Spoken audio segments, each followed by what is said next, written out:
শুধু আমি আপনাদের খেদমতে আরজ করতে চাই, ভাইরা আমার, ইলাইগঞ্জের মাহফিল আমার মনে করি আমি, রে ভাইরা মনে রাখবেন, জীবনে বেঁচে থাকি কিনা আপনাদের খেদমতে বলে যাচ্ছি, এই জগতের মধ্যে সুন্নিয়তের উপরে মাহফিলটি যেন কায়েম থাকে, এটা কখনো বন্ধ হতে দিবেন না। এটা মানুষের রুহানি খোরাক যোগায় এই মাহফিলটা।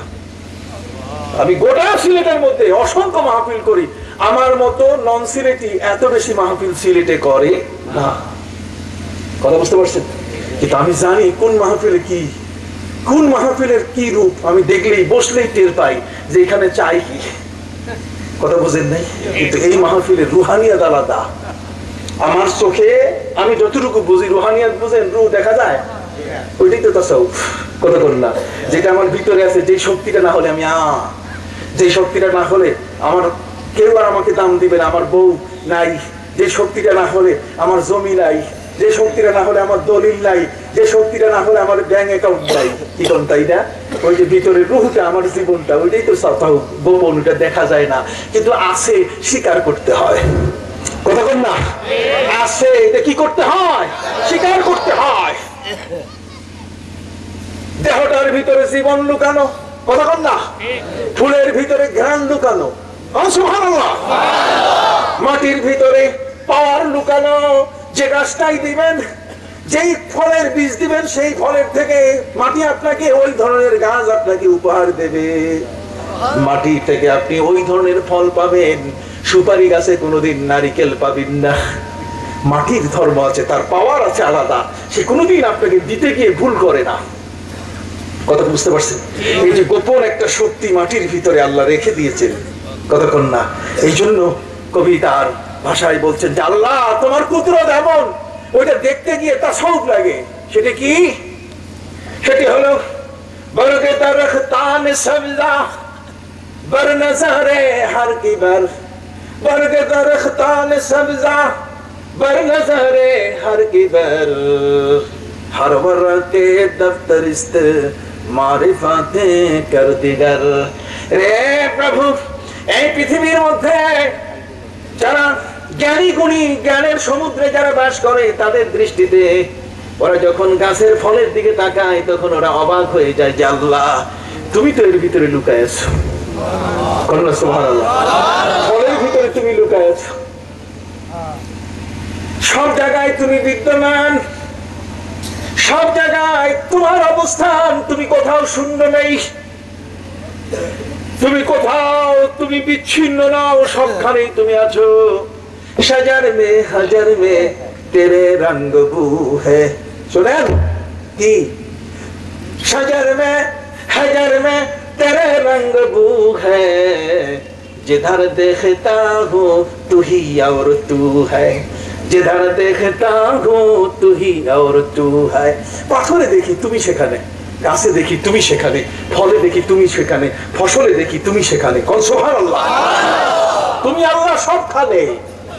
এই জন্য তো আল্লাহ প্রশ্ন করছে, أفرأيتم الماء الذي تشربون أأنتم أنزلتموه من المزن أم نحن المنزلون। রে পৃথিবীর মানুষ, যে পানিটা তুমি পান করছো, ওই আকাশ থেকে, মেঘের ট্যাঙ্কি থেকে আমি তোমার পানি সাপ্লাই দেই। তুমি কি কখনো দেখেছো ওই আকাশের থেকে পানিকে বর্ষায়? তুমি কি সেই মালিকের নাম জানো? তার পরিচয় কি তোমার জানা আছে? তুমি শুধু পানি দেখতেছো, কিন্তু পানিটা কে দিল, সেই মালিকের নাম কি তুমি জানো? কন্যা সুবহানাল্লাহ। আফরাআইতুমুন নারাল্লাতী তুরুন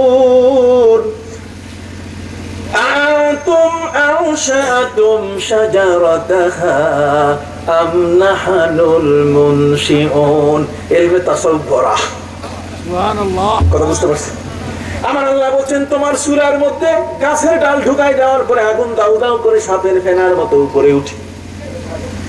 আফরাআইতুমুন নারাল্লাতী তুরুন আনতুম আনশাতুম শাজারাতাহা আম নাহনুল মুনশিউন। ওই গাছের ডাল তুমি যখনই জ্বালানি হিসাবে চুলার মধ্যে দিয়েছো, এর মধ্যে কে পেট্রোল ঢুকাই দিছে তোমার কি জানা আছে? জ্বালানি শক্তি কে দিছে সেই গাছটার ভিতরে? এর মধ্যে গোপন করে কে পেট্রোল ঢুকাই দিল? গোপন জ্বালানি শক্তিটা ওখানে যে বিদ্যমান আছে, কে তোমার শিখাই দিয়েছে? তাকে চিনো তুমি? তিনি হলেন আমার আল্লাহ। আমার আল্লাহ পবিত্র কোরআন মজিদে প্রশ্ন করছেন, আফারাআইতুম মা তাহরুসুন আনতুম তাজরাউনাহু আম নাহনুস সারিউন। ওই যে ফসলগুলো তুমি দেখতেছো, যে ফসল ধান বড় হয়ে সেখানে গাছ বড় হয়ে ধান এসেছে, সুবহানাল্লাহ, গাছ বড় হয়ে ফল নেমেছে, বিশাল বড়, ওই বড় ধরনের বিশাল নারকেল গাছ বড় হওয়ার পরে সেখান থেকে নারকেল ধরেছে। আমার আল্লাহ পৃথিবীর মানুষগুলোকে জিজ্ঞাসা করছেন, রে বান্দা কত, তুমি তো বীজ লাগাইয়া ঘরে এসেছো, তোমার গাছটা কে বড় করলো? এমনি এমনি কি বড় হয়েছে, না পিছনে আছে কেউ? ওই যে পিছনে যার খবর, যাকে দেখি না কিন্তু তাকে মেনে নিতেছি, করোনা সুবহানাল্লাহ, যাকে দেখি না তাকে মেনে নিচ্ছি। এই জন্য ইমাম মালিক বলছেন যে ইলমে শরীয়ত আছে কিন্তু তাসাউফ নাই, সে ফাসেক। সে কি ফাসেক? সে আল্লাহকে পূজার মতো শক্তি রাখে না। ইলমে তাসাউফ থাকলে তখন তার আল্লাহর অন্তরের মধ্যে তার ভয় থরথর করে কেঁপে উঠবে, কথা বুঝে গেছে? তখন তার চোখ থেকে পানি নেমে আসবে, তখন সে আল্লাহকে বুঝতে পারবে যে এক মহাশক্তি গোপন ভাবে আছে, যে কোনো মুহূর্তে তিনি আমাকে ধরে বসতে পারেন।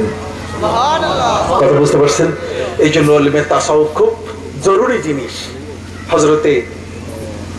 হযরতে আবু হুরায়রা রাদিয়াল্লাহু তাআলা বলছেন যে ওই ভান্ডারটা আমি খুলি নাই, খুললে তোমরা আমারে গলা কাটতে দিতা। কথা খেয়াল করছেন? আসুন ভাইরা আমার, হযরতে খিজির আলাইহিস সালাম নবী মুসা আলাইহিস সালামকে বললেন, ওই যে একটা বাচ্চা শিশুকে আমি কতল করলাম, মুসা রে এটা অন্যায় হয়েছে তোমার চোখে, আমার চোখে, সবার চোখে, কিন্তু তুমি কি জানো ওই শিশুটির দিকে তাকাই আমি দেখেছি শিশুটি বড় হলে তার মা বাবাকে কষ্ট দেবে। আমার আল্লাহ আমাকে আদেশ দিয়েছেন এখানেই শেষ করে দাও। ওই শিশুটির ডানা বের করে হযরতে খিজির আলাইহিস সালাম মুসাকে দেখাই দিলেন, দেখো তো ডানায় কি লেখা আছে। মুসা আলাইহিস সালাম বলেন, তো হুজুর এটা তো আমি দেখি নাই, আপনি দেখছেন। ওই যে খিজির যেটা দেখছেন ওইটা ইলমে তাসাউফ, মুসা নবী ওইটার জন্যই আসছে। সুবহানাল্লাহ, জোরে বলুন সুবহানাল্লাহ, ওইটাই ইলমে তাসাউফ। সম্মানিত সুধী, হযরতে খিজির আলাইহিস সালাম বললেন, শোনো, বাড়িওয়ালা ভাত দেয় নাই, পানি দেয় নাই, খাবার দেয় নাই, লাঠি নিয়ে তাড়া করেছে। আমি তোমারে বললাম মুসা রে ওয়ালটা একটু গেঁথে দেই, তুমি তো প্রশ্ন করছো এটা যাবে না, এটা কেমনে করবো, কেন করবো এটা? কিন্তু মুসা তুমি জানো এই দেওয়ালটার ভিতরে দুইজন এতিমের সম্পদ লুকানো আছে। দুইজন এতিমের সম্পদ কি আছে? লুকানো আছে। ভাইরা, আল্লাহর ওলি যারা পৃথিবীর মধ্যে যাদের চক্ষু আছে তারা মাটির নিচে দেখতে পায় কোথায় কি আছে। আসুন আমি হাদিস দিয়ে দলিল দেই। عن ابن عباس رضي الله تعالى عنهما أنه قال مر النبي صلى الله عليه وسلم على قبرين فقال وما يعذبان في كبير أما أحدهما يمشي بالنميمة وأما الآخر لا يستتر من البول। বিশ্বনবী মুহাম্মদুর রাসূলুল্লাহ সাল্লাল্লাহু আলাইহি ওয়াসাল্লাম সম্পর্কে হযরত আব্দুল্লাহ ইবনে আব্বাস রাদিয়াল্লাহু তাআলা আনহুমা বলেন, নবীজি একটি প্রান্তরে হেঁটে যাচ্ছিলেন, তার নাকায় কাসওয়ার উপরে সওয়ার হয়ে আল্লাহর নবী যাচ্ছিলেন। নবীজির উষ্ঠি মোবারক বসে গেল।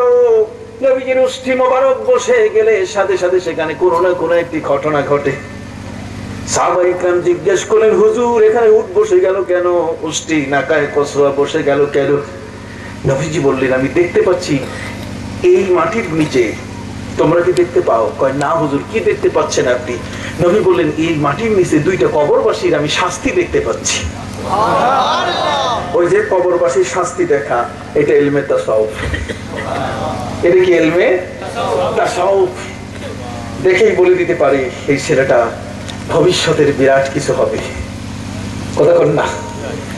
এই যে দেখে বলে দেওয়ার ক্ষমতা, আল্লাহু আকবার। ভাইরা আমার, হযরত খিজির আলাইহিস সালাম বলে দিয়ে দিলেন ওই দেওয়ালের ভিতরে দুইজন এতিমের সম্পদ গচ্ছিত আছে, আমানত আছে। এই এতিমের সম্পদটা যেন কেউ না পায়। এখন ওরা নাবালক আছে, সাবালক হয় নাই। ওয়াকানা আবুহুমা সালিহা,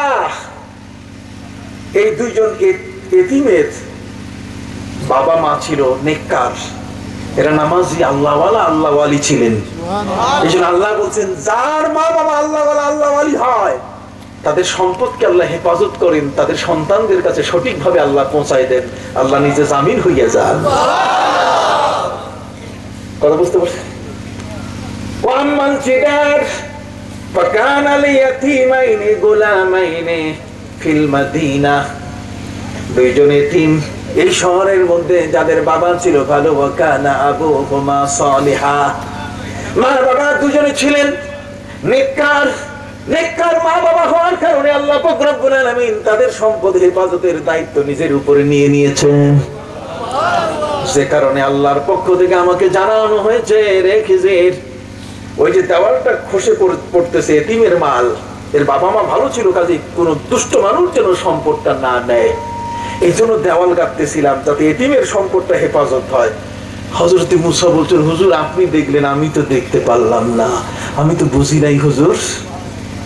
এই যে কথাগুলো হচ্ছে এগুলো সব ইলমে তাসাউফের কথা। কথা বুঝতে পারছেন?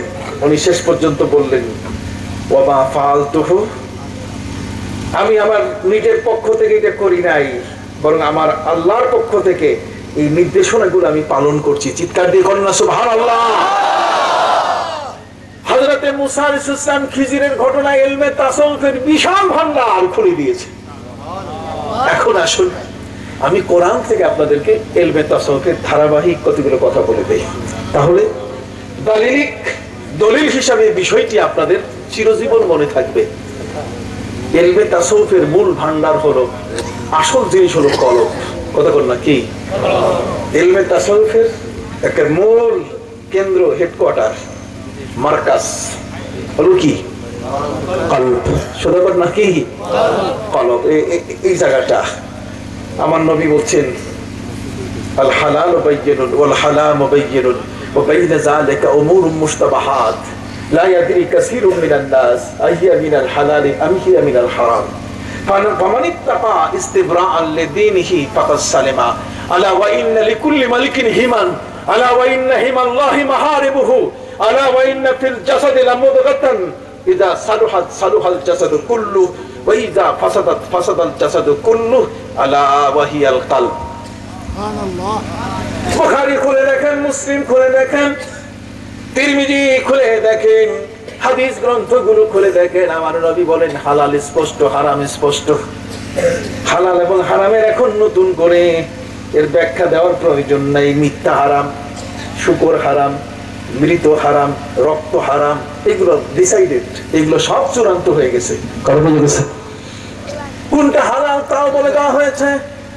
হালাল এবং হারামের মাঝখানে কতগুলো সন্দেহাত্মক দোদুল্যমান জিনিস আছে, এগুলো বের করতে গিয়ে পণ্ডিত ছাড়া সবার পক্ষে বের করা সম্ভব নয়। কথা বুঝতে পারছি? এটাতে পণ্ডিত দরকার। লা ইয়াদরি কাসীরুম মিনান নাস, সবাই পারে না, কিছু মানুষ পারে। কিছু মানুষকে ইমাম আবু হানিফা, ইমাম শাফি, ইমাম মালিক, ইমাম আহমদ বিন হাম্বল, কিছু মানুষ পারে, সবাই এগুলো বের করতে পারে না। মাস্টার সবাই হয় না, ওস্তাদ সবাই হইতে পারে না। কথা কি বুঝতে পারছেন? সম্মানিত শুধু আমার নবী বলেন আলা ওয়া ইন্না ফিল জাসাদি লামুদগা, সবাই মনে রাখবে প্রত্যেকের দেহের মধ্যে একটা গোশতের টুকরা আছে। এই গোশতের টুকরাটা হলো ইলমে তাসাউফের মূল কেন্দ্র। কথা বুঝা গেছে? ইযা সালুহাত সালুহাল জাসাদু কুল্লু, যদি এটা ঠিক থাকে তাহলে গোটা শরীরটা ঠিক, আর এটা যদি নষ্ট হয় তাহলে আর এই হাত দিয়ে কোনোদিন ভালো কথা, ভালো লেখা আসবে না, চোখ দিয়ে ভালো দেখা আসবে না, মুখ দিয়ে ভালো কথা